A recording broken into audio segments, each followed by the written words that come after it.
Today's Torah portion is a fun one. I have been thinking about this one for an awful long time, a very long time, really. I've been walking through this step by step.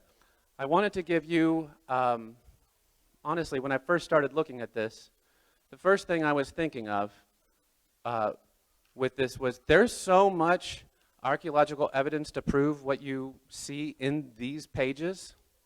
It'd be really interesting to go through that, but honestly, there's so much. It's very detailed. I don't think I could do it justice in a very short amount of time. It's really something that should take probably hours or days to go through. There's a lot there. What I thought I'm most prepared to speak about, though, was more of the theological implications in this Torah portion. It's a really interesting Torah portion that when you connect it with the previous Torah portions, the ones that we have just recently been doing, the ones about Joseph's life, then you will see an interesting chiasm. I'm not going to talk chiasms every time I get up here, but it just happens that there's some very interesting things I think that you can pull out of it when you look at the scriptures from a certain perspective. So, Miketz, it literally means from the end, me being from Ketz. It's Genesis 41 through about half of 44, and you'll start off by reading from the perspective of Joseph coming out of prison and interpreting the dreams of Pharaoh, and then we end all the way with Benjamin, with him trying to keep his brother with him in Egypt as he is second in command and his brothers are coming, and he really wants to just be with his brother, his youngest brother. So that's the amount of information we cover. But I'm going to bring up for you the chiasm. I'll show you where that is. You see, from y'all's seats, you might not be able to read that, but I'll just cover it at a very high level. Okay? So the chiasm started a couple of weeks ago. Who would like an explanation real quick of a chiasm? Okay. Chiasm? Chiasm, real quick. It comes from the Greek letter X. The X has kind of a reflection of itself on one side versus the other, right? It looks like an arrow pointing one way and then an arrow pointing back at itself, to the center. It connects in the center. So the reason why we talk about things like chiasms is there's an interesting reflection in the story from an early story, middle story, and then they reflect on each other. There's parallels, but in an opposite way. It's like anti-parallels. And so you end up with a pattern that looks something like this. Story A is followed by story B, followed by story C. At that point, you end up with an inflection point, something in the middle, a story that may or may not have anything to do with the first three stories. Then you end up with a fourth story that reflects the third story. So we call it C prime, okay? And then the next story reflects the second story, which would be B prime. We call it B prime because it's opposite story of that second story. The last story reflects the first story, okay? So in some ways, people would just point you to a menorah. If you look at a menorah, candle in the middle, and you have three branches going one way, three branches going the other way. Some chiasms can have more branches. This one just happens to have two main branches. And so if I were to describe for you A and A prime. A prime is where we start our Torah portion today. But the context of A will help you interpret A prime. A prime, A starts off with, in Genesis 37. In chapter 37, Joseph is the favorite son. How old is he compared to his brothers? He's one of the youngest, right? So he has a little brother. It's not clear if his brother is born at that point when he gets a coat of many colors, but he gets a coat of many colors, right? He gets a coat. He's second. He's elevated up to second in the house, though he should be the youngest. He is treated like he is the best in the entire house, okay? So you have those three aspects, the favorite, coat, but then also something weird. He has two dreams. In this case, he has two dreams, and they're obvious. The interpretation of those dreams is obvious. It's given to you right there in the passage. There's 11 stars bowing to him, the sun and the moon, all bowing to his star. All right? And then you have his brother's sheaves of wheat, and his wheat. No, they're all bowing to his wheat. Okay? So those are the two dreams. I'm not going to go sequentially. I'm going to jump all the way out to the other side. A prime. At the beginning of our story, Joseph is coming out of prison. He is a lowly prisoner. He's a Hebrew, which to the Egyptians is disgusting. They think of Hebrews as disgusting. You get that in the context of the Torah portion that we're reading today. They won't even eat with a Hebrew. Egyptians hate him. But he goes from there to second in all of Egypt, second only to Pharaoh. He interprets two dreams. Two dreams are the same thing. They're Pharaoh's dreams. And instead of having the dreams, this time he's interpreting somebody else's dreams. So there's your opposite, okay? Now story B. Story B is kind of a long one, but if I just go through some of the main points here, his father sends him to go find his brothers. He can't find his brothers. They're not there. He goes to a city named Shechem. It's the same city that his sister was raped. Dinah, she was raped in Shechem. That's where he could not find his brothers, okay? Then he keeps going. He finds them. They see him coming. They're very jealous. They take his coat when he gets to them. They take his coat off. They throw him into a pit. He's in the pit, and there's two brothers. Two brothers are mentioned, Reuben and Judah. Reuben doesn't want to harm the boy. He actually wants to save him. But he goes away, and while he's gone, Judah sells him. Initially, Judah wants to kill him, but then instead, Judah sells him. Okay? Now I'm going to skip over to B prime. So what does that correspond to? Well, here's what it corresponds to. Potiphar sends Joseph to his house. All the men are removed from the house. There's no men in the house. It's just the wife. She tries to seduce him. Just like Dinah was raped, now she is trying to take advantage of him in the house where there is no one else. Joseph refuses because he does not want to profane Potiphar's name. He does not want to betray his trust. Potiphar's wife then grabs his cloak and takes it off. She keeps it. After that, he is thrown into a pit. The word for pit in this case is even the exact same Hebrew word. The prison that he is thrown into is the same Hebrew word as the pit he was thrown into previously. There are two prisoners who are mentioned. Obviously, there's many prisoners, but only two have given a name in that story. There is the cupbearer and the bread, the butler. Okay, the butler has a dream. Interpretation is he will be killed and he dies. Just like the intention of the brothers was to kill Joseph, now the other brother is the baker is dead.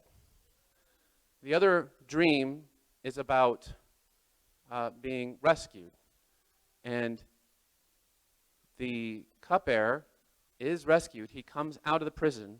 Joseph's request to him was, "Don't forget me," and he's forgotten, and he does forget him. Just like Reuben left and was not able to save him, the cupbearer left and did not come back for him. Just plumb forgot for a couple years. Okay, so there we go. There's the chiasm. You end up with the strangest story in the middle. You thought you had a dysfunctional family, then you should read Genesis chapter 38. It's all about Judah. He has wicked sons. His first son is killed. Tamar has no babies. She has no sons. The second son is then killed for also being wicked. He loses two sons. Then, through a series of events, he has twins through Tamar. And the strange story, one child reaches the hand out, gets a scarlet cord tied around the hand gets pulled back in during childbirth. The other child slips out first. That's Perez. Perez now is the second of those children, second of Judah's children. He is in line to the Messiah. And so here's where I want to start. Now I've set it up. That was a good introduction, I guess. I'm not going to double the time or triple the time with the rest of it. But I hope that's a good introduction. Now you see, what is the purpose of that chiasm? Yes, there's a lot of parallels. There's a lot of things that are connecting.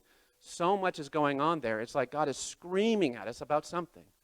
Well, what is Joseph the symbol of to us today? Thank you. The suffering servant. He is the symbol of the Messiah, right? This whole chiasm is screaming to you, Messiah, Messiah. Even through a dysfunctional family, Messiah is coming. And what's the interesting thing? Now I want to connect this to the story that we have today. The rest of the story today, now Joseph is elevated to second in command of the entire land of Egypt. Only person greater than him is Pharaoh. There's 7 good years, and then there are 7 famine years, 7 years of famine. Jacob hears that there is grain in Egypt, and so he sends his sons, other than Benjamin, to go get some, go buy some. The first reception is terrible. Why? It's terrible because Joseph recognizes his brothers. They don't recognize him, but he remembers what Judah did to him. Judah, you sold me. And he's mad. So he calls them spies. Takes one of them, puts him in prison. The others must go, but the only way you're getting Simeon out of prison is to bring Benjamin back. So they go. When they finally come back, the second reception, it's better. It's pleasant. They go in, they eat, they have a nice meal with Joseph, even though Joseph is sitting at a different table. And of course the Egyptians are sitting at a different table because they think Hebrews are gross. But that's the second time. Now the second time actually seems nice, but it doesn't actually get any better until one particular thing. They reach a crisis. The cup is put into Benjamin's bag as the brothers are all leaving. As the brothers leave, all 11 brothers, other than Joseph, are going back to their father. They open up the satchel. They realize they have the cup. So Benjamin is going to be kept there with Joseph. Everyone else may go, only Joseph must stay. And the one person who's been the biggest antagonist for the entire story, the entire chiasm you can see, is built around really 2 people. It sounds like it's built around Joseph, but the entire center story, the middle of that whole chiasm, is 100% Judah and Messiah. It's the line of David, is right in the middle of this chiasm. Oh, thought that was for me. It's very friendly. Okay? There's one thing that changes it all. Judah obviously has a change of heart. He wants to exchange himself now for the little brother. And so for the first time, Judah steps up and rights a wrong. He was wrong to sell Joseph in the first place, but now he's willing to give his life for Benjamin because he knows it was wrong the first time and he's not going to repeat that mistake. And so this next slide should be a little easier. This is my last slide. It's really a summary. It's Messiah in Joseph's chiasm. So just like I said, the center, it seems like we're talking about Joseph, but really it's about the transformation of Judah. That's the way I see this. Judah is the one who's changing. Joseph is showing us the right way. Joseph has this amazing, amazing story where no matter what, he seems to keep coming out on top. The ones who want to push him down, they're the ones who are being ensnared. But Judah has a change in heart, and things change. So there it was. Judah's the one who sells Joseph. It's his fault. During the chiasm, the first trip, Joseph remembers that betrayal. That's why the first trip was so difficult. The second trip, though, it took a long time before they finally were willing to come back and see Joseph.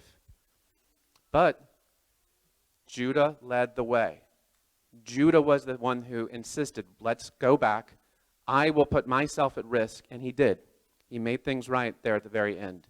And I'm wondering if you see the same things that I'm seeing. This looks to me, this is where I have to step away from the podium just a little bit because I want to give an opinion. I want to say, this looks to me an awful lot like prophecy. I don't know if you see the same thing, but I see Messiah prophesied in this whole thing. First of all, you can see the Messiah is coming from Judah's line. You can see that very clearly through Perez. But you can also see that when Judah, the Jewish people, when they go the first time, they don't recognize him. It's a difficult time. It's To me, it echoes of the first coming of Messiah. They did not recognize him. And it took a long time. It is taking a long time for that second trip back. Okay? It may seem pleasant at first, but prophecy, I don't expect prophecy to be fulfilled until the Jews come home for real. Not just physically there, but spiritually there as well. When they seek their Messiah, what a beautiful day that will be.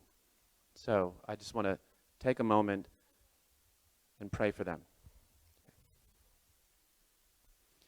Our Father in heaven,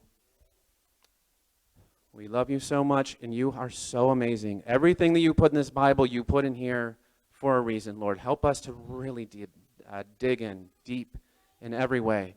Help us to understand your purpose for us, your purpose for your chosen people, the Jewish people. Lord, help us to be in your plan, to help fulfill all of prophecy, to make this world the best place it possibly can be, to help your kingdom come here on earth, Lord. May we be an instrument in that whole process, Lord. May your people see your Messiah. May they come to him to worship. And may we all have that promised land here on earth with you as our King. Lord, may that be soon. B'Shem Yeshua HaMashiach, amen. Thank you.